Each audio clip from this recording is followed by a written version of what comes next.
Hi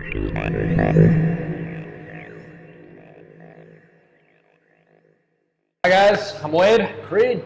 and today on Slightly Mediocre, we are talking about marathon-worthy movies. These are movies that are typically a box set or, a trilogy or, multiple sequels that you can watch in a day or two or a weekend or, Some of these would definitely take more than one day. Some of them have to take, a couple days, but just movies that if you have a weekend at home and just want some movies to watch, these are the ones you probably want to watch. Oh yeah. At least in our opinion. Oh yeah. Again, right. if you guys have any differing opinions, please let us know in the comments below, and or shoot us an email in our description below, and just be like, hey, we like these movies to marathon, not these movies that you guys mentioned to marathon, and we'll probably be open to watch them and give them a shot. Yeah, these films are just like films that you would watch if you got a ton of free time to watch. On the holidays, you just got time to kill.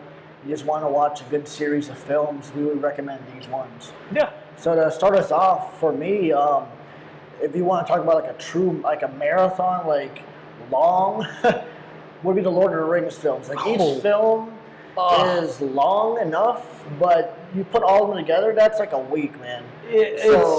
I've done this marathon a few times, and I believe overall it takes you like 18 plus hours to do it, depending on if you have the extended cut, the director's cut, or the original theatrical cut. Yeah. I've done all three, and then there's some variations of this marathon that I've seen online actually, where people skip through all the Frodo walking scenes. Wow. And it cuts it down until like 8 hours versus 18. It's crazy. Wow.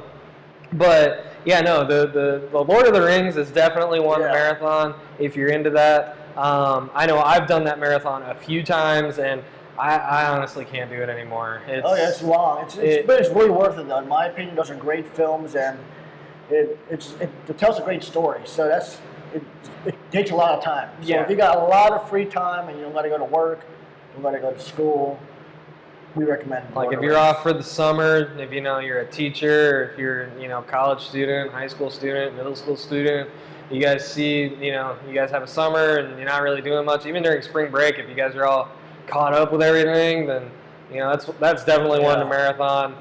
You can even throw in the Hobbit, like the Hobbit trilogy, and just watch those first, and then watch the Lord of the Rings if you want to. Like I've seen people do that, and I've heard really good things about that. I personally have not watched the Hobbit 3 movies and then the Lord of the Rings. I've seen the 3 Hobbit movies, don't get me wrong, but I just haven't watched them back to back to back to back to back. What's next? The next one, kind of segueing into that, would be the Hobbit movies. Oh yeah. You can watch them without watching the Lord of the Rings right afterwards, because they are completely different stories. I mean, they're not completely different, but they're different stories and their own separate stories. It's great to see kind of what happens with the before the Fellowship of the Ring and Lord of the Rings, and how Bilbo attains the ring, and they're kind of their walk to go see Smaug type of thing. Oh yeah. There is one gripe I have about this trilogy, and that is the fact that they made that last movie. It seemed like the second movie moved really fast to get to Smaug, and then the last movie, like a good majority of it was just them chilling with Smaug. Okay. And the dragon, for those of you that don't know. We're not talking about Smaug over LA. We're talking about Smaug the dragon. Yeah. But that's the only gripe I have with this movie is that. Okay. But overall, solid movie. Yeah. Solid movie franchise to, definitely marathon there. So another one, a marathon, and we can both agree on this, is Star Wars films. So. All the Star Wars films. All of them. Even the new ones. Yeah. Even the new ones. There's a lot of different ways people say, the way you should watch it. Like you can watch it in the way the chronological order is. So from episode 1 of Phantom Menace all the way to episode 8. But if you want to see it like the way that they're made, you can start off with the original trilogy, and you can see the prequels, and just so you can see the development of how the franchise, grew and evolved over the years. You can see how it was curtailed in different generations. but overall they're great films. And personally, I've also heard of another newer way of watching this, and that's starting with Rogue One. Oh, okay. 4, 5, 6, 7, 8. With and then the Solo movie just came out, so that one still hasn't been put in there yet. But it's people are suggesting that the Solo movie is after Episode 3. Okay. Because you watch to 8, and then you watch 1, 2, and 3, and then you'll watch the Solo movie, and then Rogue One, 4, 5, 6, 7, 8. Wow. But those are great films, and like you said, that will take a lot of time as well. It does. It does. It's been a while.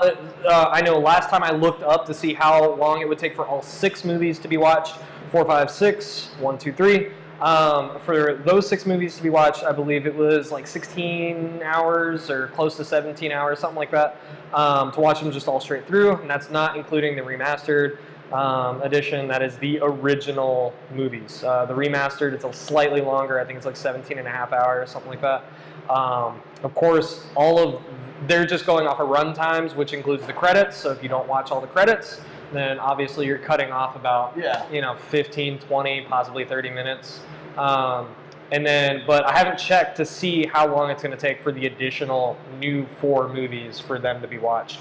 I know each of those have like a 2-hour, 20-minute, something like that runtime. So you can, you're looking about 26 hours plus to watch all of those now. Another great franchise marathon that they're actually still working on. Hopefully the last one comes out next year in 2019, would be the Fast and Furious franchise. I personally am a huge car nerd. I love cars. I love everything about cars. These movies were something that got me into cars when I was, a little dude. Seeing Fast and Furious 1, going in there, watching all those, riced out little Hondas and everything. It was great, and I thought those were like the coolest cars ever. And then seeing that Supra and all those god awful graphics and everything like that, they fire. They just scream early 2000s, and just it's interesting to see how cars have developed and how the modification markets have developed through these movies. Is because you look at Fast and Furious 1. You see these terrible graphics and chrome everywhere and blah, blah, blah, blah, blah, blah, blah, blah, blah, right? And then you look at, Fast and Furious 2, Too Fast, Too Furious, with Ludacris in it. Another reason I like that movie. And they kind of tone it down a little bit, but they go more for the performance. They go more for the imports, everything like that. And then you get into Tokyo Drift. And Tokyo Drift is purely imports. You're talking these awesome Silvias, stuff that you don't see in the States. Talking Silvias, Evos, 350Zs you see in the States, but you don't see them nearly as modded out. And then you come back to the States, and then that's when they start kind of getting into the, am I a good guy, am I a bad guy, am I crossing the line, whatever. Of course, it still revolves around cars, but it revolves more around the jet set world traveler aspect and breaking Dom out of prison and stuff like that. And then it kind of gets into the 5 and, them escaping the law. And then the 6, they go back part of the law. And then 7, they're escaping the law again. And then 8, they're, part of the law, but still escaping the bad guys, something like that. Yeah, there was kind of a paradigm shift in what the focus of the movies were, but still solid movies to definitely marathon. Yeah, I love those films too. Yeah. And the tribute to Paul Walker, that was a great addition there. In there, like I almost cried because it was actually a very, very well and tastefully done, remembrance of, the guy who really made Fast and Furious a thing. Oh yeah. He's the one who brought the GTR into it. He's the one who brought the Supra into it. He was also a super huge car nerd. So a lot of the cars that were in there, he was looking at and, kind of just geeking out over and, doing the modifications and everything like that. So that's kind of a cool little fun fact. I honestly thoroughly believe, the Toyota Supra, one of the best cars in the world for performance, and the GTR, the R34 GTR, would not be as popular in the States if it wasn't for these movies. I guarantee you. And that's the only reason I had a Supra, was because of those movies. For me, those films were great. I love those films, but in my opinion, I think they should have ended at 5. 5 was like had the perfect ending. Like they, had pulled off the massive heist, got all that money. They all, went their separate ways. They're free from the law, and they were like, under the radar. Finally, they could be with their families. But after 5, they all became like, kind of strayed away, in my opinion, from what it was originally about, like cars and racing, more about being like some kind of like super team of, super soldiers. Yeah, they were like elite mercenaries but, at that even point. though none of them were, they're just outlaws. But they're still great films, in my opinion. But just in retrospect, it should have ended at 5. Yeah, I agree as well. But Great series. Yeah, great series. Yeah, and I'll probably go see 9. I won't see it in theaters. Yeah. I'll wait for it to come out. But I'll definitely see 9 just for why not? But yeah, another good series and group of films to watch to marathon is the Marvel Cinematic Universe. Like all the films involved in there. You can start back in the day to the original Hulk films, like not the original from way back then, but the early 2000 ones, with Edward Norton and all that. And you go up your way up to Iron Man, the first one, and then all the way to the first Avengers, and all the way until Infinity War that was just aired a few months ago. And even to Ant-Man, that was a few weeks ago. Ant-Man and the Wasp, great film. But all those films, the whole cinematic universe of Marvel really ties in with comic books and really brings together,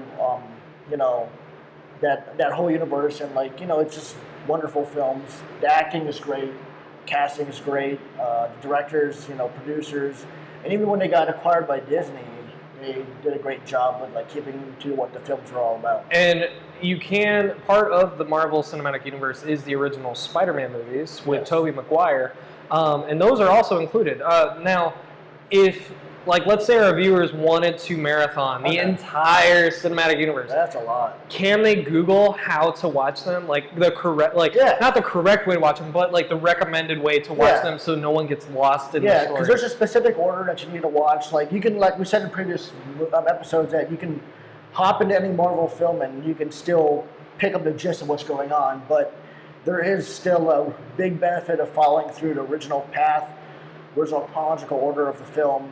And you can find out online, the correct way to do it, what hardcore fans recommend. I recommend just following them the way that they were released. So from back in the day, you could find out one day the first ones were, and just follow through until what was released a few weeks ago. Okay, cool. And that works, in my opinion.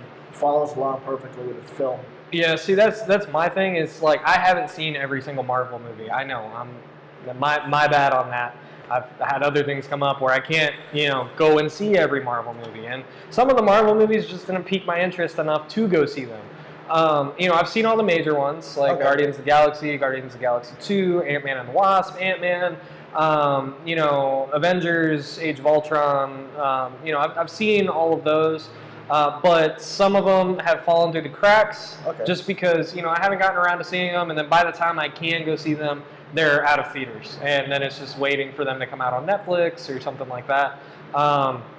So I do enjoy the fact that with a Marvel movie, I can just pick one at random, watch it, and not really worry about what happened beforehand, what happened afterwards, because in every single movie, they spend a little bit of time kind of catching you up to the gist, and so that way you're not just getting thrown into some random universe. I agree. I know another great series to marathon is the Indiana Jones series. Yes. You can choose to not watch Crystal Skull. I know, as much as I don't like Crystal Skull, I still watch it part of the trilogy, part of the marathon, just because it's they're solid movies, and it kind of takes you through the life cycle of Indy there. They are a little older, so. If you don't have the attention span for some dry points, then, fine. But I still say they're solid, and it doesn't take you all day to watch.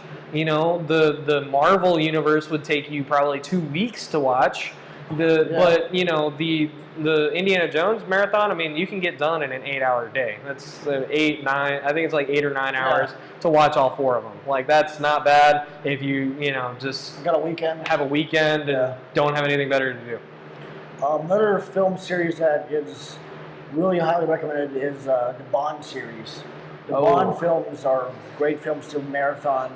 Oh yeah. Starting out from way back when, you can see how the character progressed. The James Bond character progressed from like the different actors. Sean Connery to all the way to Daniel Craig.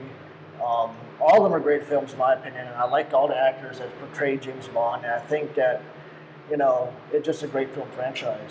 Yeah, no, actually, funny story about the Bond franchise is every year, my family, what they do is they do 25 days of Bond leading up to Christmas, starting on December 1st, going till Christmas Day.